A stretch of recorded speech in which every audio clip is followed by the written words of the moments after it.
Mami Archer and Ellie Archer here at nakikita po ninyo kung paano ko pinagsasama-sama ang lahat ng ingredients para makabuo ng shampoo bar.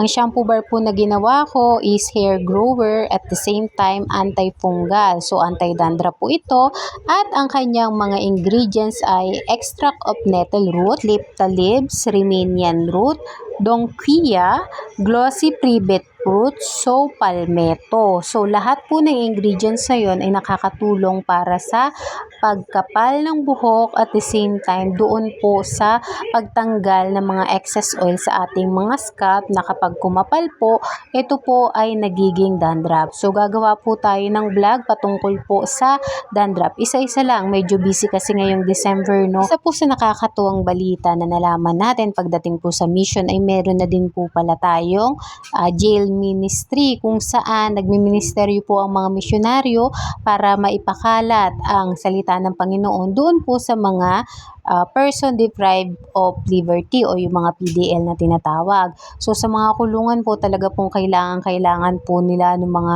personal hygiene kit dahil alam naman po natin na talagang napakarami nila at siksikan. Bukod po doon, palagi namin pinagdadasal ng aking anak na si Ellie na kami po ay magamit ng Panginoon sa kahit na anong pamamaraan para makapagpalaganap din po ng kanyang salita, ng kanyang pag-asa at ng kanyang kaligtasan.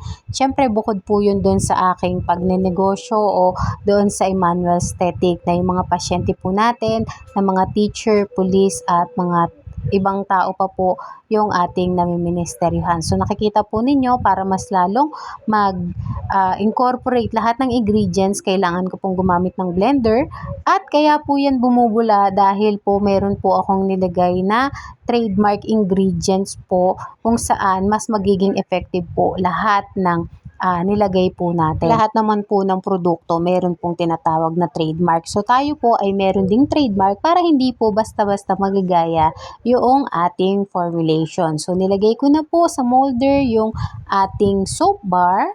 Ito po ay pinili kong mas malaki para mas matagal po nilang magagamit. Kasi ang advantage ng soap bar is natutuyo po siya. At hindi siya yung pag natapon, natatapon po lahat. Dahil nga para siyang sabon na natutuyo. Yun ang advantage niya kumpara doon sa liquid na shampoo. Bukas po ay gagawa ulit ako ng shampoo bar pero yung ibang ingredients naman po ay kukunin ko na fresh doon sa garden ng school.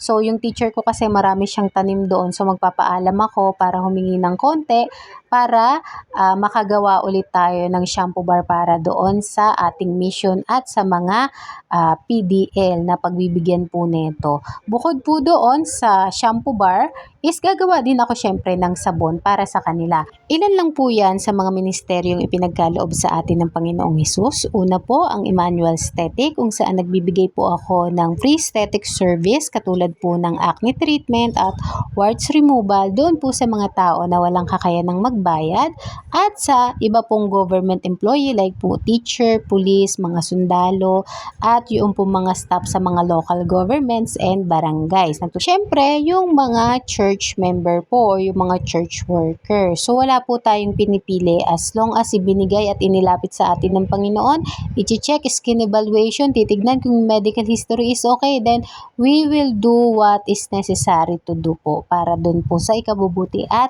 ikagaganda po nila. At ang pinakamasaya pong ministeryo na ipinagkaloob sa amin ng Panginoon ay ang feeding program. So pagdating kay Ellie, kung sino po yung teacher na mamahalin niya, kung saang section siya mapunta, nandun po yung full support ko. Lahat, as in literal na lahat. Kasi before ko pa naman ipagkatiwala yung anak ko ay do background checking na para hindi na mauulit yung nangyari sa amin.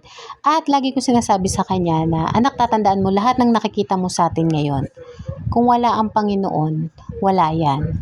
And the way you treat other people is just a reflection of who you are and your relationship with the Lord.